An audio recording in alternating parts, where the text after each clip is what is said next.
vous qui étiez effectivement dans les réseaux sociaux, comment déjà vous avez vécu cette soirée, ce coup de force, ce coup de libération, et peut-être avez-vous adhéré au concept coup de libération par rapport à l'acception générale des Gabonais? Comment avez-vous vécu, vous, cette soirée? Et en France, bien évidemment, elle n'était pas ici. J'étais ici, j'étais au Gabon. Désolée. Oui, écoutez, déjà, je vous remercie pour votre invitation, Didi, et à toutes les personnes qui partagent ce plateau. Je voudrais déjà rappeler que, déjà, je ne pourrai pas m'aligner sur l'appellation coup de libération parce que pour moi, et bien évidemment, on ne philosophe pas avec les notions de droit, on ne philosophe pas justement avec les notions qui sont clairement définies, clairement établies et clairement décidées par bien évidemment les personnes qui ont mis en place les institutions que nous avons aujourd'hui, sauf à ce que le Gabon décide aussi de créer ses propres institutions, ses propres mots. Donc pour l'instant, ce qui s'est passé au Gabon est un coup d'État. Je ne peux pas m'aligner sur le vocable coup de la libération parce que naturellement, je reste consciente du climat dans lequel nous étions parce que moi, j'ai participé aux élections. J'ai demandé au candidat Ali Bongo de ne pas se présenter parce que vraisemblablement, le climat social n'était pas de nature à accepter sa candidature parce qu'au-delà de tout ce qu'on pouvait nous cacher, eh bien, il était fortement perceptible qu'il n'était pas en capacité véritablement de nous rassurer de ce que c'était véritablement lui le président et que c'est lui qui pouvait être la personne qui incarne justement le fait de rassurer de ce que c'est lui le président. Bon, au-delà de toutes les questions politiques et partisanes, je voudrais quand même rappeler que la libération, oui, je peux l'entendre parce que naturellement, nous avons été dans un contexte qui a été de terreur. Il ne faut pas l'oublier. Moi, j'ai voté le 26 août, déjà avec le climat d'avant même le jour des élections. Il y a eu tous ces mécanismes qui ont été mis en place pour essayer naturellement de tronquer les élections à l'avance au travers du bulletin unique que tout le monde naturellement a contesté. Et quand nous sommes partis de ce bulletin unique, nous arrivons finalement aux élections parce que les Gabonais ont décidé de se mettre ensemble et de dire non justement à M. Ali Bongo. Et finalement, et pas qu'à M. Ali Bongo, surtout au système qu'il incarnait. Et quand finalement nous finissons les élections avec toutes les difficultés que nous avons connues ce jour, nous avons eu de cesse à les dénoncer au travers des réseaux sociaux, moi en l'occurrence, quand on sort de cette situation, on est tout de suite surpris parce que moi j'étais même en plein live quand on est coupé d'internet, je comprenais pas ce qui se passait, je me dis peut-être j'ai plus de crédit ou de forfait ou mon Wi-Fi ne fonctionne plus. Et finalement, on se rend compte que c'était généralisé, plus d'internet, plus de téléphone, parce que même les communications téléphoniques n'étaient plus disponibles à ce moment-là. Nous avons des enfants en vacances qui connaissent pas forcément le contexte gabonais et donc ils se retrouvent surpris de ne plus avoir la télé, de ne plus avoir internet, de ne plus l'électricité aussi coupée. Moi j'ai dû me déplacer parce que moi j'habitais déjà dans un endroit très exposé et du fait de mes expressions, je me suis dit quand même je serais peut-être l'une des personnes à venir chercher. Donc, en tout cas, ma famille s'est arrangée à essayer de me mettre en sécurité. Et cette sécurité, je l'ai vécue comme une prison parce que vous vous retrouvez coincé dans un endroit qui ne vous est pas habituel et vous vous retrouvez, vous n'avez pas de moyen de correspondre avec... Est-ce qu'à ce moment-là, vous comprenez exactement ce qui se passait? Je comprends que c'est grave. Et je sais que les Gabonais sont décidés à ne pas se laisser faire. Ça, c'était certain parce que j'ai discuté avec beaucoup de Gabonais, des femmes, des mamans d'un certain âge, 50 ans, 60. Elles étaient prêtes à mourir s'il le fallait pour défendre leur vote. Donc, quand on arrive à ce coup d'État, moi j'étais éveillée, j'étais devant la télé parce que je ne vivais que de ce que je pouvais supporter de la télévision gabonaise malheureusement à ce moment-là. Quand on découvre les militaires à la télé, on a tous soufflé et on avait ce vent quand même de légèreté. Et le lendemain, on avait Internet. Donc oui, la liberté, là, tout de suite, je la comprends. Mais traduire le coup d'État en coup de libération, je ne peux pas me permettre. Merci. Enfin, de retour à la parole, parce que... Excusez-moi vraiment de ne pas manquer en parler. On a suivi la ministre de la Communication de la Transition. Moi, j'aurais voulu, vu que la présentation a été faite en tant que ministre de la Communication, mais aussi en tant que porte-parole du gouvernement, qu'elle intervienne à ce propos. Malheureusement, c'était très personnel et je pense que c'était inopportun pour les téléspectateurs qui nous regardent et ça nous a pris beaucoup de temps. On aurait pu éviter cela. On parle de la restauration des institutions. C'est un petit commentaire. Il est quand même, oui, mais oui. Elle a déjà assez d'espace pour pouvoir s'exprimer et nous exprimer comment elle a vécu ça. On nous donne l'opportunité de le faire aujourd'hui, donc permettez aux téléspectateurs de voir autre chose. Pour revenir maintenant à la question de comment vous l'appelez, du référendum, je voudrais tout simplement dire que je ne sais pas, peut-être j'ai un problème avec le non-droit. Je ne sais pas, parce que j'ai tellement fait de droit, plusieurs masters en l'occurrence, dans des spécialités différentes du droit. J'ai fait Sciences Po aussi. C'est peut-être pour cela que j'ai du mal avec le non-droit. On parle là de la restauration des institutions. Il y a eu coup d'État, au-delà de, bien évidemment, la considération de libération pour certains. Il y a eu une respiration profonde pour le peuple gabonais parce que, et il l'a dit tout à l'heure, et j'étais d'accord avec lui, l'un des intervenants qui nous rappelait justement la psychose dans laquelle nous étions. Et c'est vrai, le climat de terreur dans lequel nous étions du 26 au 30 août. Donc tout de suite, bien évidemment, quand on se réveille avec Internet, on se réveille avec un peu de liberté. Forcément, on est en jubilation. Et ce qui nous a tout de suite fait adhérer, parce que moi, je déteste les coups d'État et je n'adhérerai pas à un coup d'État. Mais ce qui nous a fait donner à ce coup d'État les circonstances atténuantes, ce qui nous a mené à excuser ce coup d'État, c'est le discours qui a été tenu par nos militaires. Un discours engageant, un discours en réalité qui avait l'essentiel de mon combat. J'ai écrit un livre, La République, c'est moi, sur les valeurs de la République, les principes de la démocratie, etc., etc., la citoyenneté essentiellement.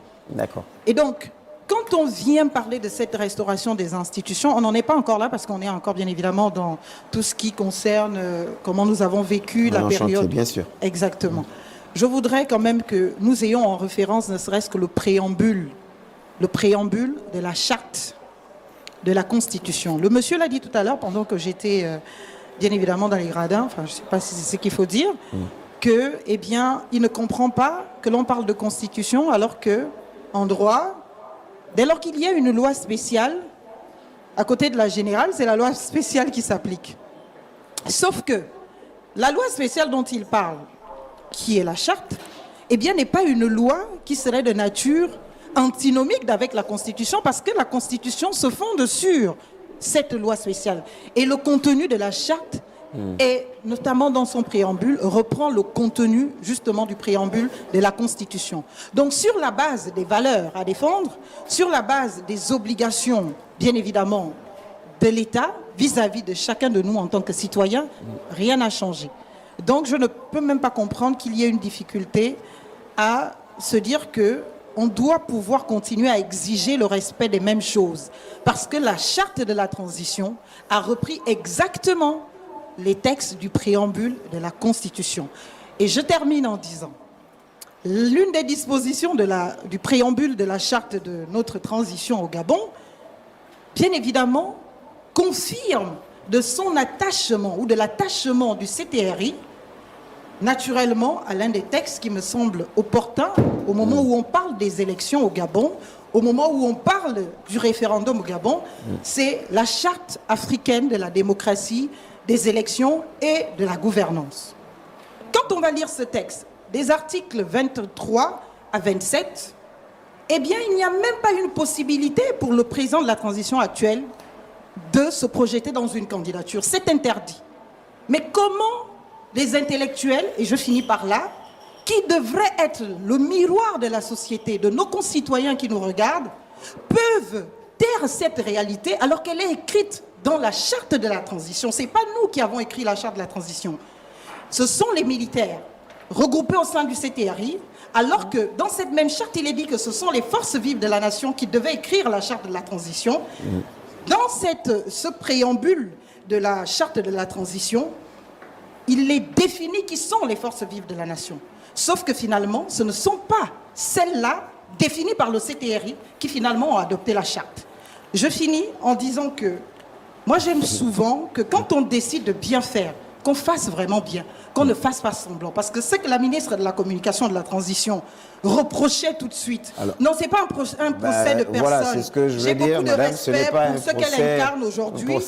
Non, ce n'est pas un procès d'intention. Nous sommes là, si nous subissons de suivre tout ce qui se passe en éléments, c'est pour que nous réagissions aussi là-dessus. Ce n'est pas pour que nous soyons de passifs observateurs. Et puis que nous c'est pour cela que depuis tout à l'heure, vous avez la parole, madame. Mais bien sûr, et voilà. Je vous en remercie. Donc, voilà. Je vous en remercie. Et bravo, la liberté d'expression. Nous sommes en coup de libération, nous célébrons la libération. On ne peut pas parler de libération s'il n'y a pas de liberté d'expression. Je ne suis d'aucune injure ou d'insulte à cette dame pour qui j'ai du respect. Je suis tout simplement en train de dire que quand on parle de coup de libération et qu'on a décidé de bien faire parce qu'on critique ce qui a été mal fait, je voudrais déjà qu'on ne prenne pas en référence la médiocrité qu'on a constatée hier, parce que si il faut à chaque fois juger aujourd'hui par rapport à la médiocrité qu'on a décriée et qu'on a constatée hier. Et vous allez chuter, madame? Je chute bien sûr, en disant que la République... aussi avec les propositions. Hein. La République, c'est d'elle dont on parle aujourd'hui. Et les militaires nous ont convaincus par leur discours du 30 août. C'est pour cela que je suis là. Je ne suis pas là pour venir applaudir X ou Y. Je suis là parce que aujourd'hui, je célèbre un discours. Nous lisons les discours de Martin Luther King, de Nelson Mandela et autres. Le discours du 30 août de nos militaires doit être le miroir qui doit permettre à chaque Gabonais de mesurer ce qui se passe sous cette transition. Et c'est ce discours qui vous a convaincu aujourd'hui, c'est ce discours qui m'a d'où convaincu votre présence de venir ce ici soir. aujourd'hui. Un essor vers la félicité. Alors, Madame Marlène Essola, un avenir rassurant pour vous après cette année pour le CTRI au pouvoir? Que dire au terme de, finalement, cette Déjà, je voudrais vous remercier. Les téléspectateurs ne savent pas ce qui se passe derrière les caméras, mais je peux vous assurer qu'aujourd'hui, ayez un peu de respect pour toute l'équipe de Gabon Première, parce que je les ai vus souffrir ce soir. Merci. Ils sont là depuis la journée. J'ai été invitée depuis la journée et franchement, ils ont travaillé.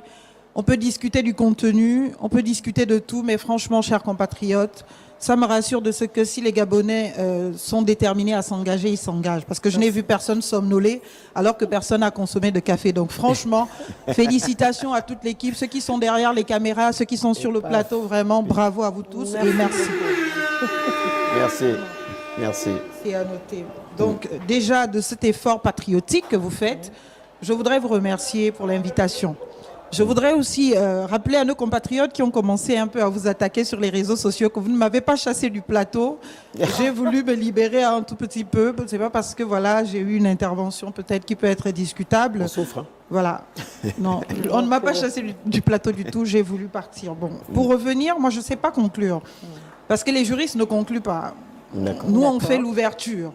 Okay. Et l'ouverture ici, pour moi, serait déjà d'inviter tous les Gabonais à s'approprier la charte de la transition, à lire le préambule de cette charte de la transition, à regarder chaque article, notamment l'article 3 de la charte de la transition, qui dispose, je cite, « Le Gabon est une république, une ou unie, c'est selon, indivisible, laïque et sociale. » C'est pour cela que je voudrais dire à ma compatriote qui est juste à côté de moi que Dieu aime l'ordre, le respect de l'ordre et le respect de l'autorité.